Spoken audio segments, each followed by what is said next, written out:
अहम खबर आप तक पहुंचाएं। हुकूमत के खिलाफ तहरीक अदम एतमाद का मामला, अपोजिशन का कौमी असम्बली इजलास बुलाने की दरख्वास्त, मार्च के पहले हफ्ते जमा कराने का फैसला। अपोजिशन ने कौमी असम्बली इजलास बुलाने की हिकमत अमली तय कर ली।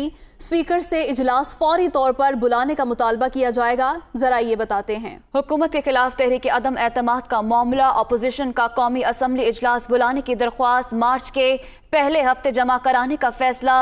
अपोजिशन ने कौमी असम्बली इजलास बुलाने की हिकमत अमली तय कर ली है। स्पीकर से इजलास फौरी तौर पर बुलाने का मुतालबा किया जाए। हुकूमत के खिलाफ तहरीक अदम एतमाद का ये मामला है। अपोजिशन का कौमी असम्बली इजलास बुलाने की दरख्वास्त मार्च के पहले हफ्ते जमा कराने का फैसला किया गया। इसी बारे में मजीद जान लेते हैं अपने नुमाइंदे यासिर मलिक से। यासिर, आगाह कीजिएगा।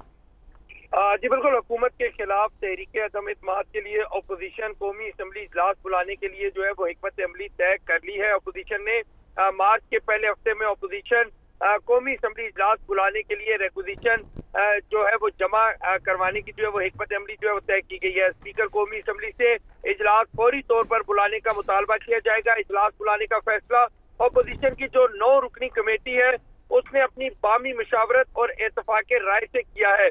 इजलास बुलाने की रेक्विजिशन की तारीख मरकजी क़यादत से मशावरत के बाद जो है वो दी जाएगी।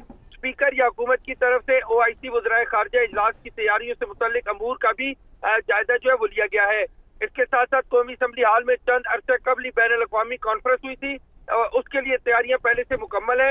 अपोजिशन ने यह भी कहा कि कौमी असम्बली हाल अगर बहुत शुक्रिया यासिर मलिक, हमें अपडेट कर रहे थे।